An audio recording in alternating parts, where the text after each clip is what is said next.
tulong natin ay nasa pangalan ng Panginoon. Siya ang lumikha ng langit at lupa. Ating ipahayag ang ating mga kasalanan sa Diyos. Ang ating Diyos ay Diyos na mahabagin at mapagpatawad.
Mapalad ang tao na pinatawad na yaong kasalanan at nalimot na rin ang kanyang nagawang mga pagsalangsang.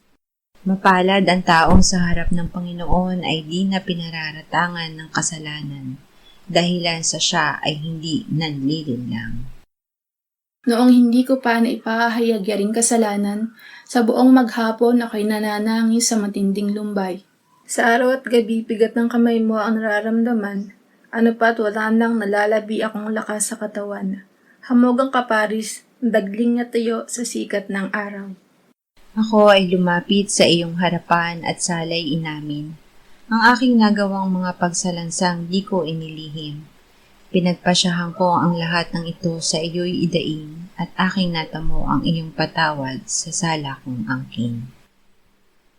Mga minamahal, sinasabi sa unang Juan, Kabanata 1, Talata 9, kung ipinapahayag natin ang ating mga kasalanan, maaasahan nating ipatatawad sa atin ng Diyos ang mga ito at lilinisin tayo sa lahat ng ating kasamaan sapagkat siya ay tapat at matuwid. Salamat sa iyo, O Diyos. Pinatunayan mo ang iyong pag-ibig sa amin nang si Kristo ay mamatay para sa amin noong kami mga makasalanan pa. Ngayon ay buksan mo ang aming mga labi at kami ay magpupuri sa iyo.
Exodo 14, 13, 14, 21 hanggang 23, 27 at 28.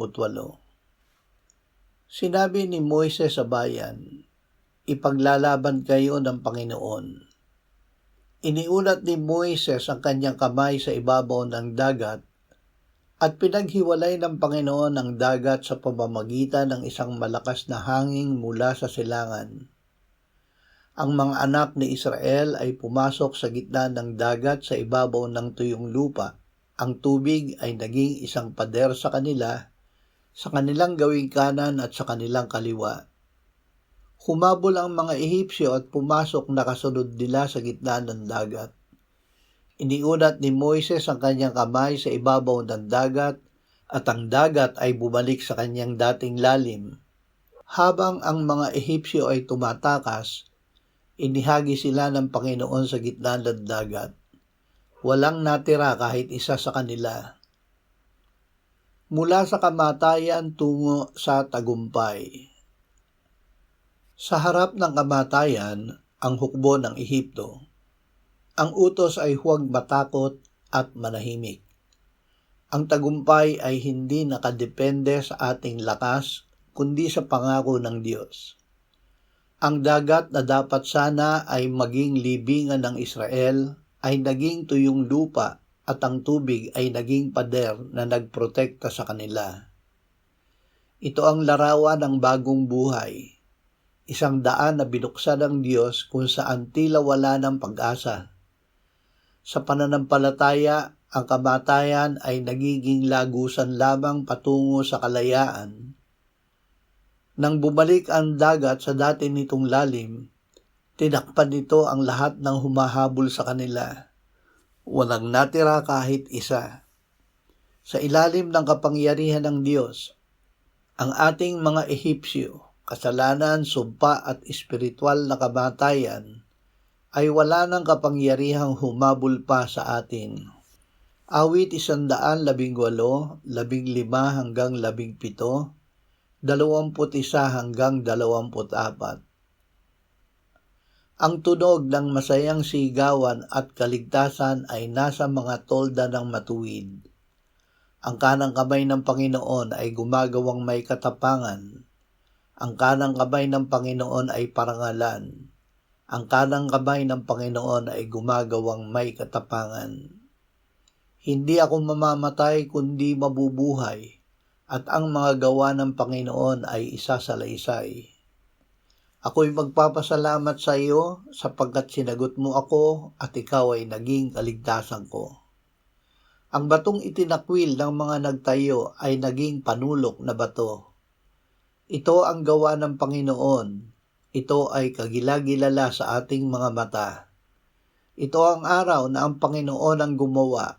Tayo'y magalak at matuwa. Si Kristo ang kaligtasan natin. Ang kanang kamay ay simbolo ng kapangyarihan at otoridad. Sa halip na manginig sa takot, ang tolda ng matuwid ay napupuno ng sigaw ng kaligtasan dahil ang Diyos ang nakikipaglaban para sa atin. Isabibig natin, hindi ako mamamatay kundi mabubuhay. Dinidisiplina nito ang ating isipan na huwag magpadaig sa takot. Ang layunin ng ating buhay ay hindi lamang upang maligtas, kundi upang isaysay ang mga gawa ng Panginoon. Ang batong itinakwil na naging panulok na bato ay si Jesus. Ang kanyang pagkabuhay na muli ang pundasyon ng ating bagong buhay. Dahil sa tagumpay ni Jesus laban sa kamatayan, tingnan natin ang bawat araw na may kagalakan dahil ito ang araw na ang Panginoon ang gumawa. Ito ay bagong yugto ng ating buhay na malaya na sa gapos ng kasalanan at kamatayan. Unang Korinto 15:1 hanggang 4. Ngayon mga kapatid, ipinaalala ko sa inyo ang magandang balita na ipinangaral ko sa inyo, na inyo nang tinanggap, na siya naman ninyong kinatitindigan, na sa pamamagitan nito kayo ay ligtas, kung matatag ninyo itong panghahawakan, malibang kayo'y sumampalataya ng walang kabuluhan. Sapagkat ibinigay ko sa inyo una sa lahat ang akin ding tinanggap, na si Kristo ay namatay para sa ating mga kasalanan ayon sa mga kasulatan, at siya'y inilibing at muling binuhay ng ikatlong araw ayon sa mga kasulatan. Katapusan ng takot sa kasalanan. Si Kristo ay namatay para sa ating mga kasalanan. Ang hatol ng Diyos laban sa kasalanan ay pinalitan na ng kanyang kapatawaran. Binayaran na ni Kristo ang ating utang. Pinapatunayan ng paglilibing kay Kristo na ang ating lumang pagkatao at ang kapangyarihan ng kamatayan ay tunay na nailibing na kasama niya. Si Kristo ay muling nabuhay ng ikatlong araw. Ito ay nagbibigay sa atin ng bagong buhay na matagumpay laban sa kamatayan. Dahil si Kristo ay buhay at ngayon ay nananahan sa atin, tayo ay may buhay na walang hanggan. Ang kamatayan ay wala ng kapangyarihan sa atin. Ang pagliligtas sa atin ni Kristo ay hindi lamang para sa langit, kundi para sa isang matagumpay na pamumuhay ngayon. Juan 20:15-18. Sinabi ni Jesus kay Maria Magdalena, "Babae, bakit ka umiiyak? Sino ang hinahanap mo?" Sa kanyang pag-aakalang iyon ay ang hardinero, ay sinabi niya sa kanya, "Ginoo, kung ikaw ang kumuha sa kanya, ay sabihin mo sa akin kung saan mo siya inilagay at siya ay aking kukunin." Sinabi sa kanya ni Jesus, "Maria." Humarap siya at sinabi sa kanya sa wikang Hebreyo, "Rabboni," na ang ibig sabihin ay guro. Sinabi sa kanya ni Jesus, "Huwag mo akong hawakan, sapagkat hindi pa ako nakakaakyat sa Ama.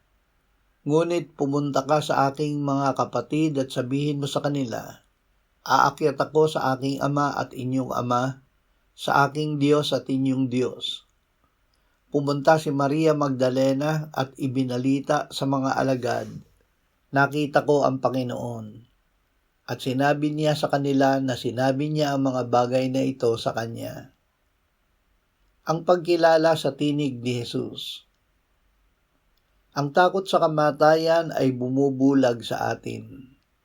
Akala ni Maria ay hardinero si Jesus.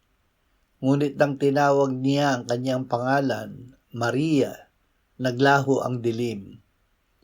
Ang personal na pagtawag ni Jesus sa atin, ang naghahatid sa atin na makilala siya na siya ay buhay. Iniangat ni Jesus ang ating katayuan. Hindi lamang siya guro, kundi ang kanyang Ama ay naging ating Ama at ang kanyang Diyos ay naging ating Diyos. Ito ang tagumpay. Hindi na tayo alipin ng takot o kamatayan, kundi mga anak na ng Diyos na may katiyakan sa langit. Mula sa pag-iyak sa harap ng libingan, si Maria ay tumakbo upang magbalita, "Nakita ko ang Panginoon." Ang kamatayan ay wala ng kapangyarihan dahil ang ating Panginoon ay buhay at kasama natin. Manahimik at magtiwala. Manahimik muna kung nahaharap sa mga problema. Isabibig natin, "Hindi ako mamamatay kundi mabubuhay." Gawing ugali ang magpasalamat bawat umaga anuman ang ating nararamdaman, dahil si Jesus ang ating panulok na bato o matibay na pundasyon. Mabuhay tayo ngayon bilang mga pinalaya na. Ang tagumpay ni Jesus laban sa kamatayan ay hindi lamang para sa hinaharap, kundi kapangyarihan para sa atin na magtagumpay laban sa tukso at takot ngayon. Ang Ama ng Panginoong Hesus ay ating Ama. Kaisa natin ang Ama kung paanong si Jesus ay kaisa ng Ama.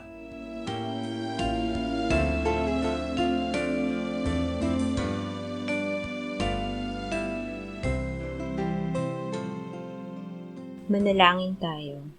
Panginoong Hesus, sinabi mo, malibang kainin ninyo ang laman ng anak ng tao at inumin ang kanyang dugo.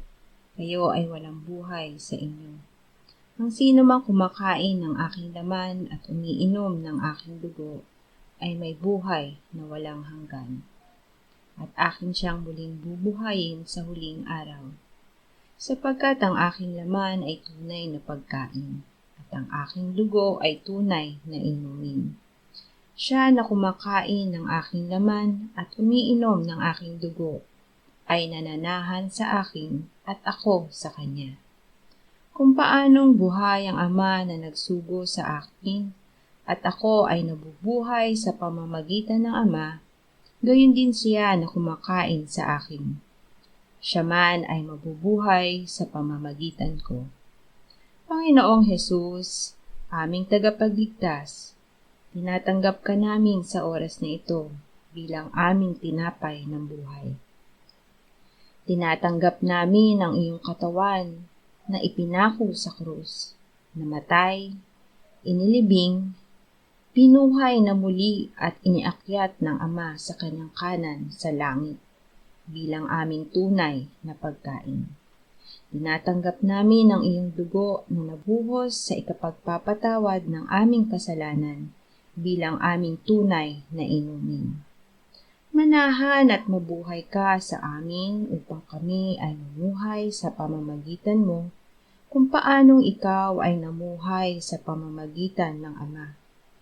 Salamat, Ama, sapagkat dahil kay Kristo, kami ngayon ay nakapamumuhay kasama mo kaisa ng Espiritu Santo. Sa iyo ang lahat ng kalwalhatian, ngayon at magpakailanman. Amen.